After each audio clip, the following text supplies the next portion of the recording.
Fala, rapaziada, ligada aqui no canal Ave Mais, aqui no Acorda Vascaíno, desse domingo começando o dia e claro, aqui ligado em você e pedindo para você logo de cara fazer o seguinte, se inscrever aqui no Ave Mais, segundo o canal da plataforma, é muito importante você ser inscrito também no canal Ave Mais. É fácil e simples, tem um botãozinho aqui embaixo, você clica, se inscreve no canal, é de graça, e aí você aciona o sininho das notificações, sempre que a gente subir um vídeo ou fazer uma live, você vai receber no seu celular, no seu e-mail e, claro, deixar o like nesse vídeo que é importante demais e compartilhar para chegar a outros vascaínos. É muito importante o seu compartilhamento. É copiar o link e jogar lá nos grupos de WhatsApp, Telegram, Facebook. Chama a rapaziada para trocar uma ideia, que é essa a intenção aqui do Acorda Vascaíno nesse domingo, depois que o Vasco acabou perdendo para o Corinthians por 3-0 lá na Arena Itaquera, lá na Neoquímica Arena.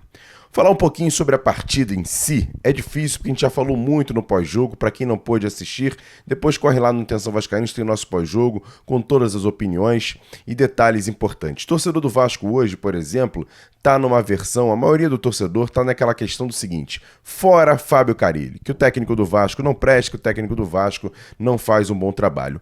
Ao meu ver, não faz mesmo um bom trabalho.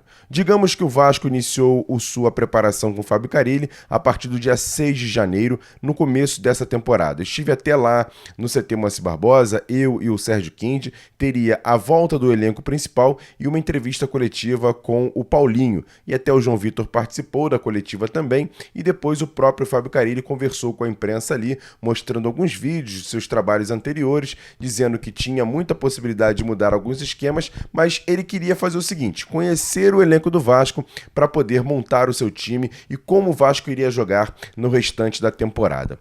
E isso me chamou muita atenção, porque isso ficou na minha cabeça. Ele queria conhecer o elenco, dar padrão de jogo e, a partir das características dos seus jogadores, montar o melhor esquema tático para aquele jogo. E aí vai a minha crítica em relação ao Fábio Carille. Por quê? O Vasco vence o Santos jogando em São Januário, o primeiro jogo do Campeonato Brasileiro, depois de o Vasco ser eliminado no Campeonato Carioca e ter deixado o torcedor muito pé da vida. Mas na Copa do Brasil, o Vasco faz 2 jogos, vence e também se classifica para a terceira fase. Jogou 2 partidas, 3-0 no primeiro jogo, 3-0 no segundo jogo e a classificação para a segunda fase, para a terceira fase. No Campeonato Brasileiro, o torcedor do Vasco estava um pouco de pé atrás. Pô, vai jogar contra o Santos, enfim. Mas era São Januário, o torcedor do Vasco fez a sua parte, foi ao estádio, empurrou o time e de virada o time venceu o Santos por 2-1, ao meu ver, fazendo até uma razoável partida, principalmente no segundo tempo. O Vasco buscou, não acho que o Vasco fez um primeiro tempo ruim, acho que vacilo do Paulinho no gol do Santos, mas acho que o Vasco não fez um primeiro tempo ruim. E no segundo tempo jogou melhor, conseguiu a virada, até de certa maneira convincente, e méritos do Vasco vencer aquela partida por 2-1. Isso dá um pouco de confiança para o seu jogador, para o seu treinador, para o seu esquema, enfim, o Vasco vai lá e consegue fazer a vitória contra o Santos. Aí na sequência o Vasco jogou no sábado contra o Santos, teve o domingo, na segunda-feira já viajou ao Peru, onde ia encarar o Melgar pelo primeiro jogo da Sul-Americana, uma competição que o Vasco não jogava há muito tempo, esse próprio grupo do Vasco não joga uma competição sul-americana também há muito tempo, então o Vasco tinha tudo para iniciar bem essa competição. Começa o jogo contra o Melgar, consegue fazer um golaço com o Felipe Coutinho, depois o Felipe Coutinho acha o Verratti, faz 2-0, o time perdeu um pênalti, o Vasco foi lá, fez 3-1 depois de ter tomado um gol, ou seja, tinha um placar bom, um jogo até de certa maneira controlado, e aí mesmo assim o treinador do Vasco optou em algumas mudanças, o que chamou a atenção do time peruano, foi à frente e conseguiu empate em 3-3. Mesmo com o empate, e o torcedor do Vasco já tinha ficado pé da vida com o treinador, na minha visão, o Vasco também fez um jogo de razoável para bom. Merecia até a vitória, mas acabou tomando os 2 gols de cabeça ali em falhas individuais, em falhas coletivas, e acabou perdendo para o Melgar, mas a gente pode dar um pouco de tranquilidade porque é o primeiro jogo da Sul-Americana, como eu disse, o Vasco não jogava tanto tempo assim. E aí o Vasco faz uma sequência com seu time titular, considerado titular pelo próprio treinador, 2 jogos de razoável para bom, um resultado positivo em casa, um empate fora de casa contra o time que é líder do peruano, por mais que o futebol peruano ainda não seja essa Coca-Cola toda, mas mesmo assim o Vasco fez um bom jogo. E a sequência do Vasco sair ao Peru para jogar em São Paulo contra o Corinthians, um time que o Vasco nunca venceu lá na Arena Itaquera, você pensa o seguinte: Pô, o esquema tático, em princípio, tá dando certo. O time do Vasco não é um time ainda 100% confiável, mas ganhou confiança, venceu o Santos, empatou fora jogando bem, poderia ter vencido o jogo contra o Melgar. E aí, para o jogo contra o Corinthians, no mínimo, você pensa o seguinte, pô, o treinador vai querer poupar um ou outro jogador. Por exemplo, o Felipe Coutinho, botar o Dimitri Payet ali no lugar dele. Você tem o Verratti, será que o Verratti vai jogar o tempo todo? Mas eu acho que o Verratti tá bem. Mas na ponta direita, o Benjamin Garré não foi legal. Você tem o Adson, tem o próprio Ryan, que ontem foi muito mal o Ryan. Mas enfim, você tem jogadores ali para você manter o esquema, manter um padrão de jogo e você colocar uma peça ou outra. Pô, o Paulinho não foi tão bem assim, vamos colocar o Tietê, ou seja, você tem até jogadores para você recuperar e manter o padrão. Só que não, ele muda não só a questão dos jogadores, mas ele muda até o padrão de jogo. O time do Vasco ontem entra ali, você pode fazer a formação que você quiser, mas com 4 jogadores no meio-campo e 2 atacantes. Porque o Payet joga ao lado de 3 volantes, o Jair, o Matheus Carvalho e o Tietê, com o Dimitri Payet, que não é atacante, é meia, e com o Lloyd Augusto e o Ryan. E aí chama atenção também, porque assim, imagina, o Vasco está na Série A do Campeonato Brasileiro. Pega todos os outros times. Se você parar para analisar, todos os outros times, logicamente que alguns com dificuldade financeira, outros não, mas o Vasco mesmo, que a gente está falando aqui, não pode jogar uma partida de Série A de Campeonato Brasileiro com um ataque com Lloyd e Ryan. Querer ganhar o Corinthians fora de casa, ou então já jogou sabendo que ia perder. Não é possível. Não dá para você começar uma partida com Ryan e Lloyd Augusto no ataque e achar que você vai derrotar o Corinthians. E olha pro torcedor, o Corinthians ontem fez uma partida muito burocrática. O Vasco, se entrasse com o time titular, mais uma vez, uma mudança aqui, uma colar, a gente até entenderia. Mas o time todo reserva, eu acho que o Vasco jogando com o time titular tinha condições sim até de conseguir um resultado positivo com o Corinthians ontem. Porque o Corinthians não fez uma boa partida.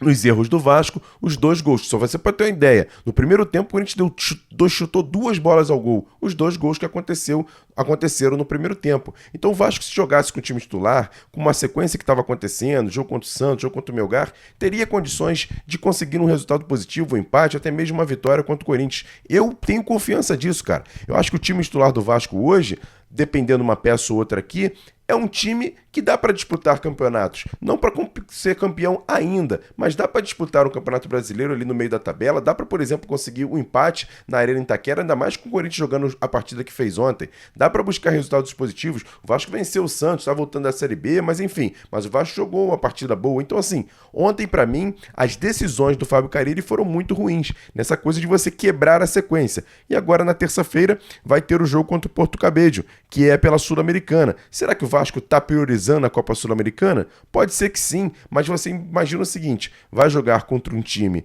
que não tem uma projeção tão grande assim, vai ser um jogo que agora o torcedor do Vasco vai pressionar, porque vai logicamente fazer a sua parte, vai estar em São Januário, vai apoiar, mas a qualquer situação negativa no jogo, o torcedor do Vasco vai cobrar, vai criticar, não tem jeito. Ou seja, mais uma vez, se o Vasco tivesse mantido a sequência, Santos, Melgar, e aí chegar contra o Porto Cabedelo, mais uma vez, não dava para poupar um jogador ou outro, mas todo o time praticamente colocou um time reserva. E detalhe, os 2 titulares que jogaram acabaram vacilando bastante. João Vitor, que fez uma partida pavorosa, e também o Lucas Piton na lateral esquerda também. Uma partida muito abaixo da crítica. O Léo Jardim também falhou, principalmente no terceiro gol do Corinthians, mas o Vasco ficou muito abaixo. Mas a minha crítica aqui em relação ao Fábio Carille é a falta de sequência. No segundo jogo do Campeonato Brasileiro, o terceiro jogo praticamente da temporada, ele meio que já começa a colocar o time reserva. Acho muito estranho, logicamente que depende também da questão de logística, também da questão da fisiologia, de preparação física, mas ficou aqui para mim a minha crítica em relação às decisões da comissão técnica como um todo. E para fechar, a própria entrevista do Fábio Carille dizendo que não precisa de reforços. Olha, torcedor, até entendi o nosso Claudio Vini Cerdeira no final, no pós-jogo, falando, mas qual jogador você contrataria? Dá para contratar alguns jogadores no futebol brasileiro, por exemplo, eu cito 2 aqui que estão lá no Fortaleza, o Breno Lopes e o Moisés. O Moisés hoje é reserva no time do Fortaleza. Será que não dá para fazer uma proposta? Será que não dá para trazer o jogador? Enfim, todos os times estão negociando. O Fortaleza mesmo trouxe agora o Daverson, que, por exemplo, para mim no Vasco, jogaria com tranquilidade. Disputaria a vaga com o Verratti, jogaria até fazendo uma dupla com o Verratti, eventualmente alguns jogos, enfim, mas o Vasco acabou deixando o Daverson sair do Atlético Mineiro e pro Fortaleza. E o Fortaleza agora tá com muitos atacantes, tá lá com o Marinho, enfim. O Vasco poderia tentar trazer o Moisés ou até mesmo o Breno Lopes, que ajudariam muito o Vasco no restante da temporada. E você, acha que tem outro jogador no futebol brasileiro aqui que o Vasco poderia buscar a contratação? Quero saber a sua opinião. Comenta aqui embaixo, dá uma dica e seja um scout do Vasco aqui nesse Acorda Vascaíno. E quero agradecer demais a rapaziada que chegou até aqui nesse vídeo, deixando o like aqui nesse vídeo, compartilhamento, e é muito importante a sua inscrição também aqui no canal Atenção Vascaínos e aqui nessa plataforma, o segundo canal Ave Mais. A gente quer bater 100 mil inscritos até o final desse ano e eu conto demais com a sua ajuda. Grande abraço a todos vocês, ótimo do restante de domingo. A gente volta a bater um papo amanhã no Bom Dia Gigante, 10 horas, contando com a sua participação. Tamo junto, grande abraço, valeu, fui!